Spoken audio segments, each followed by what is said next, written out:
Donald Trump qui est attendu demain, on en parle beaucoup, vous parliez de l'actualité internationale, de la politique internationale du président américain. Lui, demain, il est attendu en Alaska pour rencontrer Vladimir Poutine, ce sommet dont on parle depuis plusieurs jours. C'est la première fois que les deux hommes vont se rencontrer depuis la réélection, depuis le retour de Donald Trump à Washington. On sait que les deux hommes vont donner également une conférence de presse. On l'a appris en tout début d'après-midi, une conférence de presse va être donnée à l'issue de ce sommet. Que vont-ils aborder précisément? Est-ce qu'on peut s'attendre à une percée diplomatique? Est-ce qu'on peut s'attendre à un éventuel cessez-le-feu de la part de la Russie, puisque c'est ce que souhaite en tous les cas l'Europe, et c'est ce qui a été demandé hier notamment par les dirigeants européens lors des nombreuses visioconférences qui ont été faites, notamment avec le président américain. Je ne peux pas spéculer sur s'il y aura un cessez-le-feu unilatéral de la part des Russes. Par contre, ce que je peux spéculer, parce que c'est mon analyse, c'est que cela fait des jours et des jours que les Américains et les Russes négocient pour arriver à un texte et une déclaration commune. Et donc, ils ne se seraient pas entendus pour se rencontrer en Alaska donc demain si jamais ils étaient trop loin de leur position. S'ils se réunissent et s'ils font une déclaration commune demain, ce que vous venez de confirmer, c'est que en réalité, ils se sont entendus sur la plupart des points. Maintenant, l'autre question, c'est est-ce que l'Ukraine et l'Europe vont les accepter? C'est une autre chose. Mais il y a aussi quelque chose d'important, il me semble, à dire, c'est que les Américains et les Russes n'ont pas que l'Ukraine à discuter. Et d'ailleurs, pour Vladimir Poutine, le moins on parle de l'Ukraine et le plus on parle d'autres choses, le mieux c'est. Et il y a beaucoup de sujets à discuter. Rien que le fait que la réunion ait lieu en Alaska, c'est déjà symbolique. Quand on sait que, et pour Poutine et pour Donald Trump, le pôle Nord, l'Arctique est très important. La Russie, c'est 11 fuseaux horaires au niveau du pôle Nord. Vous savez que Donald Trump revendique le Canada et le Groenland, que toute cette région contient du pétrole, du gaz, des métaux stratégiques, des terres rares.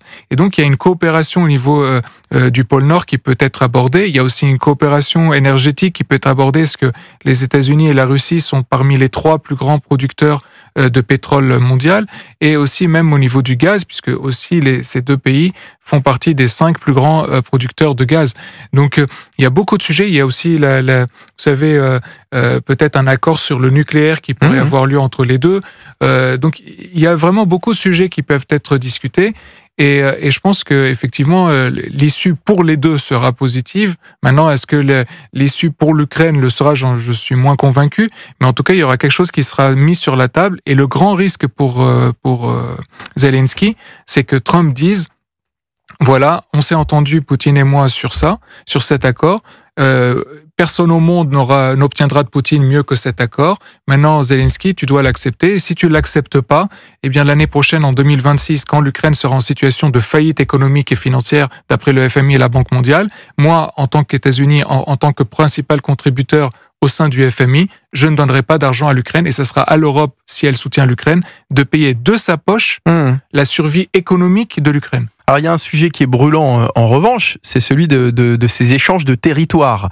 Les dirigeants européens tentent toujours par tous les moyens de peser dans ces discussions, et Emmanuel Macron, qui a échangé, on le disait hier, avec Donald Trump, assure que les questions de territoire ne seront négociées que par Volodymyr Zelensky.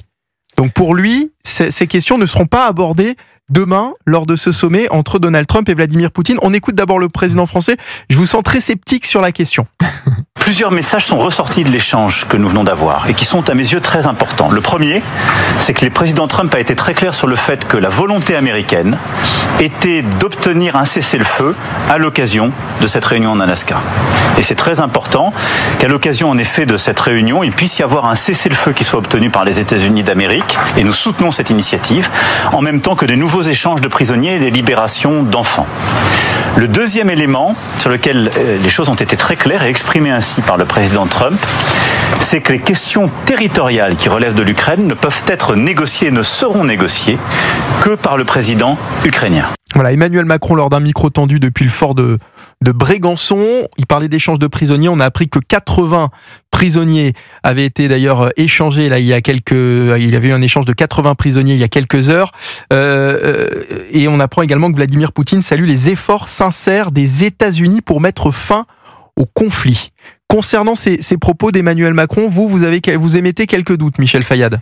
Oui, parce que en fait... Et je vous donne la parole juste après, Elliot. Donald Trump a quand même annoncé qu'il y aurait ces concessions territoriales, il l'a dit et répété, mais il y a peut-être une parade qui pourrait être jouée, c'est que, vous savez, la ligne de front actuelle pourrait être gelée pendant 49 ans, voire 99 ans, d'après les sources ukrainiennes citées par le Télégraphe. Cette parade-là, qui consisterait du coup à ne pas reconnaître une annexion par la Russie de ces territoires, mais en même temps ne pas contredire ni la constitution ukrainienne ni la constitution russe, est assez intéressante parce que Donald Trump l'a utilisé pour soi-disant résoudre le conflit entre l'Arménie et l'Azerbaïdjan, puisque cette route qui sépare l'Arménie de l'Iran et qui relie l'Azerbaïdjan de l'Ouest et l'Azerbaïdjan de l'Est va être pris par les Américains sous contrôle américain pendant 99 ans. Donc ce concept de gel pendant 99 ans ou au moins 49 ans, ce qui avait été annoncé dans la presse, c'est quelque chose qui peut être une parade qui pourrait plaire à la fois aux Européens, aux Ukrainiens et aux Russes.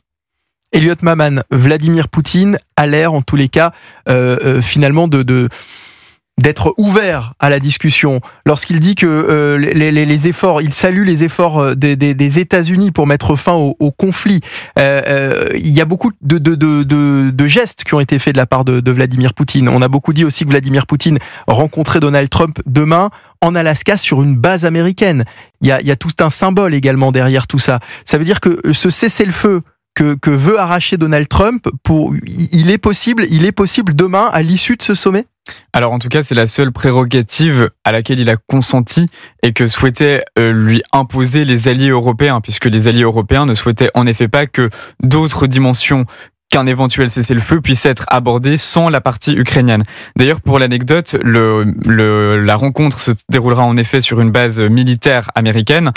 L'administration Trump ne souhaitait absolument pas qu'il s'agisse d'une base militaire, mais le fait est que nous sommes en été, que l'Alaska est un état absolument magnifique et qu'il y a donc une surabondance de touristes et qu'il était impossible de sécuriser en aussi peu de temps un endroit qui ne soit pas une base militaire. Donc c'est vrai qu'on y voit un symbole, mais précisément l'administration Trump, et je pense que c'est intéressant quant au rapport de force qu'il souhaite entretenir avec Poutine, il y avait une question ne souhaitait pratique pas aussi que ce soit ce symbole-là, exactement. D'accord. Mais là où il y a en effet une victoire diplomatique pour Vladimir Poutine, c'est simplement par rapport à son image et à sa réintégration dans les cercles de négociation admissibles, convenables, selon les principes démocratiques et occidentaux, puisque c'est la première fois qu'il retourne aux États-Unis depuis 2007. Il y était retourné depuis jusqu'en 2019 à l'ONU, mais sur le territoire américain hors ONU, c'est la première fois en près de 20 ans, donc c'est quand même majeur. Lui qui a été mis au banc par les alliés occidentaux de l'intégralité des discussions diplomatiques depuis le début de la guerre.